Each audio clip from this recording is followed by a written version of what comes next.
Bonsoir à toutes, bonsoir à tous. Alors, aujourd'hui, je vais faire la suite de la vidéo sur ma réforme philosophique de l'islam. Peut-être que c'est une vidéo que vous avez déjà vue. Alors, c'est la suite. Donc, j'avais quelque chose à ajouter. Donc, je vais y aller, pas y aller par carte chemin. Je ne ferai pas de remarques préliminaires. Donc j'attaque tout de suite. Alors on en était resté dans la vidéo précédente à cette douce clarté évoquée dans la sourate de la lumière, cette douce clarté divine à laquelle tout musulman, tout croyant doit aspirer. Et je disais que peu importe le véhicule, donc le Coran, pourvu qu'on arrive à destination, donc cette douce clarté. Voilà, donc voilà où nous en étions restés. Alors, évidemment, vous allez me dire, mais cette douce clarté, qu'est-ce que c'est concrètement? Donc, première piste, selon moi, on pourrait tout simplement dire que on pourrait penser, par exemple, à quand on fait une bonne action, on a sauvé quelqu'un, on a secouru quelqu'un. Je ne sais pas si vous avez remarqué, mais on a une certaine joie au fond du cœur, comme une lumière qui éclaire notre cœur. Et donc, je me dis tout simplement que cette lumière qui éclaire le cœur procéderait de cette douce clarté divine. Donc, c'est une première piste qui me semble intéressante. Sauf que vous savez très bien que l'enfer est pavé de bonnes intentions. Hein. Parfois on veut faire bien et on fait mal, et même on fait tragique, même souvent. Enfin, parfois. Et donc, ça veut dire quoi? Ça veut dire que quand on fait une action de bien, dès lors qu'on a la connaissance et le savoir, cette connaissance, non seulement elle s'accomplit correctement, mais encore et surtout, elle est amplifiée par cette connaissance et ce savoir. Elle est amplifiée, elle est décuplée, puissance 10, puissance 100, puissance 1000. Un petit exemple. Il y a un type qui crève de faim devant une rivière, il ne sait pas pêcher. Et donc, il voit les poissons dans l'eau, il peut pas manger, il ne sait pas pêcher. Donc vous arrivez, vous allez l'aider, je sais pas, vous lui donnez un poisson, vous achetez un poisson à côté, vous lui donnez. Bon, évidemment, vous faites une bonne action, il va manger, mais le lendemain, il aura encore faim, et donc voilà. Alors que si vous lui apprenez à pêcher, eh bien, il sera sauvé, entre guillemets, il sera autonome, il pourra manger tous les jours, etc. Et il pourra apprendre à d'autres personnes à pêcher. Donc en fait, le bien que vous avez commis, que vous avez fait, votre action de bien initiale, eh bien, elle sera décuplée, elle sera amplifiée incommensurablement. Donc, pour moi, cette douce clarté, c'est la connaissance qui amplifie le bien, comme le levain dans la pâte. Alors là, je pense évidemment à la réponse de Jésus-Christ. Je ne sais plus dans quel évangile. On lui demandait, mais décris-nous ce royaume des cieux, ce royaume de Dieu. Et Jésus-Christ leur répondait, c'est comme le levain dans la pâte, c'est comme une abondance de vie et de bien qui intarissable, donc qui s'amplifie, voilà, comme le levain dans la pâte. Eh bien, donc voilà, donc cette douce clarté, ça serait donc cette connaissance qui amplifie le bien. Bon. Alors, pourquoi je pense à la connaissance? Parce que tout simplement, le premier mot du Coran, le tout premier mot du Coran, c'est iqra, le verbe du verbe lire, lis, iqra, lis. Mais ça ne veut pas simplement dire lis, ça veut dire aussi étudie, instruis-toi, engage-toi sur le chemin de la connaissance. C'est tout. Voilà ce que veut dire iqra. On dit de quelqu'un qari, ça veut dire qu'il est instruit. Donc voilà le véritable sens du premier mot du Coran. Engage-toi sur le chemin de la connaissance. Et donc, voilà, ce mot-là contient tout le Coran, finalement, contient tout l'islam. Voilà. Les rituels, les rites, tout ça c'est anecdotique. C'est juste destiné à discipliner l'esprit en vue du chemin de la connaissance, justement. Donc, voilà la véritable religion. L'essence de la religion, c'est la connaissance qui mène de l'homme à Dieu. Et Avicenne ne me contredit pas. J'ai découvert un texte d'Avicenne extraordinaire, extrait du livre de la guérison, donc Ibn Sina, Avicenne, Kitab el-Shifa, livre de la guérison. Alors je vous lis ça. Le savoir est un mets fortifiant dans la nuit de l'injustice. L'étude a autant de valeur que le jeûne, et l'enseignement de la science a la valeur de la prière. Elle protège la science, elle protège contre l'erreur du péché, elle éclaire la route du paradis. Elle nous guide à travers les peines et les plaisirs de la vie. Donc, magnifique texte qui nous dit quoi finalement? Qui nous dit qu'il y a finalement une connaissance salutaire, hein, qui a la valeur spirituelle de la prière et du jeûne. Il y a une connaissance salutaire qui est la véritable religion, la religion primordiale. Hein. Sophia Perennis, René Guénon, etc. Et voilà, etc. Voilà la religion primordiale. C'est cette connaissance salutaire qui a autant de valeur spirituelle que le jeûne et la prière. Et cette connaissance salutaire nous protège contre l'erreur du péché. Elle éclaire la route du paradis, nous dit Avicenne. Elle protège contre l'erreur du péché. Là, je pense tout de suite au péché originel, aux fruits défendus, à la connaissance défendue.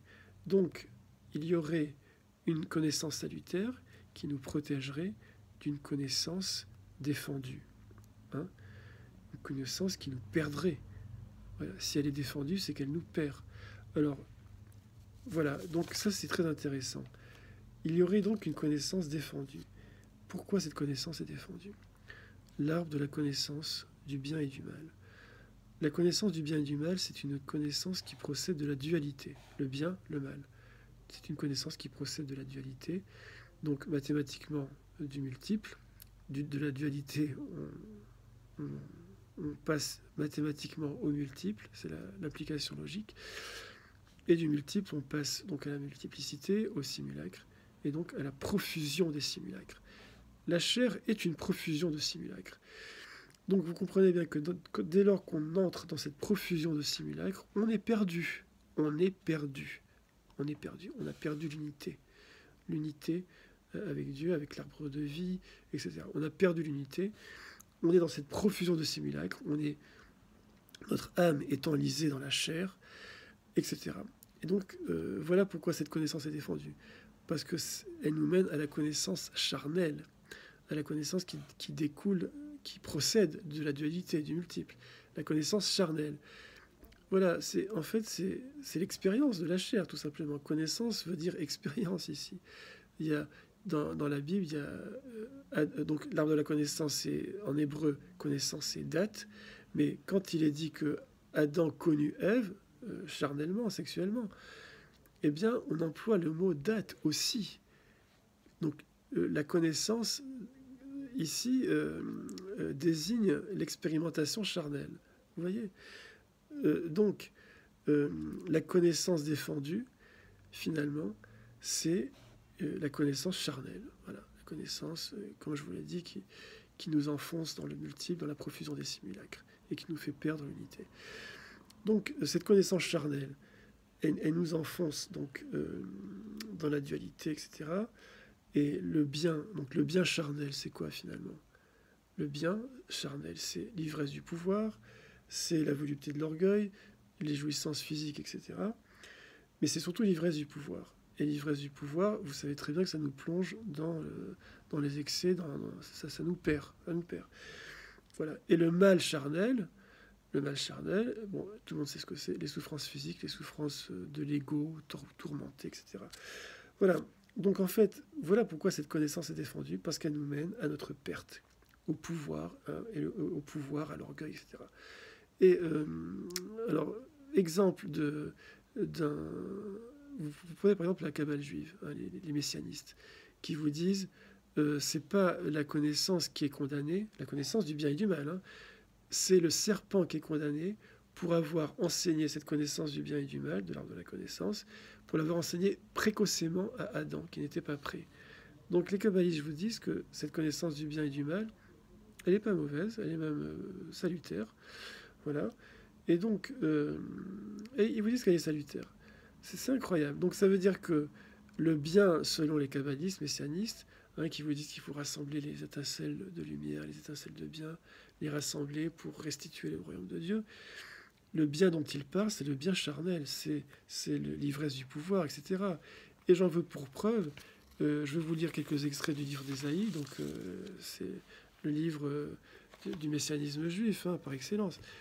Alors, le livre d'Ésaïe vous dit, par exemple, chapitre 60 et 61, des étrangers seront là et feront paître vos troupeaux. Des fils de l'étranger seront vos laboureurs et vos vignerons. Donc, on en sera leurs esclaves. Voilà l'ivresse du pouvoir de ces gens-là. Vous mangerez les richesses des nations. Il s'adresse à Jérusalem. Hein. Vous mangerez les richesses des nations et vous vous glorifierez de leur gloire. Voilà le bien des messianistes. C'est le pouvoir total. Vous vous glorifierez de leur gloire, vous mangerez les richesses des nations. C'est terrible. Les fils de l'étranger rebâtiront tes murs, les rois seront tes serviteurs, donc tes portes seront toujours ouvertes pour accueillir les trésors des nations, évidemment, afin de laisser entrer chez toi les trésors des nations. Les rois qui ne te serviront pas, les nations qui ne te serviront pas périront, seront exterminées. Voilà le bien, donc l'ivresse du pouvoir, hein, selon le bien selon les kabbalistes. Hein. Voilà, donc les nations qui ne te serviront pas seront exterminées. Donc voilà où mène la connaissance défendue. Hein. Voilà où elle mène. Elle mène donc à l'ivresse du pouvoir et à notre perte. Hein. Voilà, non seulement, c'est surtout la perte de ceux qui succombent à cette ivresse du pouvoir, évidemment. Voilà, qui perdent l'unité et qui sombrent dans la profusion des simulacres, qui est dont la chair est le siège. Voilà. Et donc, voilà pourquoi cette connaissance est défendue. Alors maintenant, je vais vous parler de la connaissance qui procède de l'unité, précisément, la connaissance salutaire. Et je vais vous lire un texte de la Bhagavad Gita, et vous allez vite comprendre ce qu'est cette connaissance qui procède de l'unité, justement, et qui nous y ramène. Bhagavad Gita, c'est extrait de la Mahabharata. Hein, excusez-moi. La Mahabharata, donc la grande épopée hindoue. Hein, grande épopée hindoue. Donc c'est un dialogue entre Krishna et Arjuna. Et Krishna va apprendre à Arjuna les secrets de l'existence, etc. Donc c'est très intéressant, écoutez.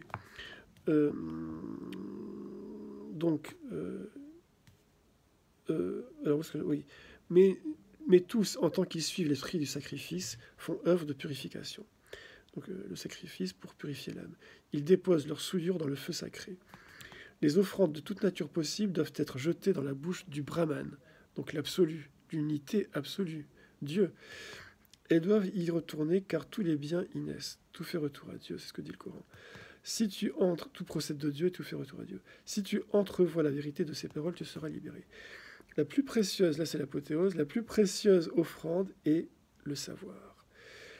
Elle dépasse toutes les autres car la connaissance est l'accomplissement du rite, qui est l'action la plus pure qui soit.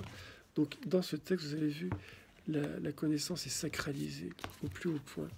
La connaissance est un sacrifice. Hein. C'est-à-dire que vous sacrifiez l'ego, hein. Vous sacrifiez l'orgueil, les certitudes, les illusions de savoir. Vous sacrifiez le moi est haïssable, hein, disait Pascal. Vous sacrifiez donc, l'âme est sous l'emprise de l'ego. Donc il faut sacrifier l'ego pour libérer l'âme. Voilà. Donc véritablement, qu'est-ce que vous voulez que je vous dise de plus? Voilà, la religion primordiale, c'est la connaissance en tant que processus moral où l'ego est sacrifié pour le salut de l'âme. Voilà la réforme de l'islam. C'est ce que dit l'islam, selon moi, dans son plus profond esprit. Merci infiniment de votre écoute. Je vous souhaite, je vous dis à la prochaine. Je vous souhaite tout le bien du monde. Au revoir.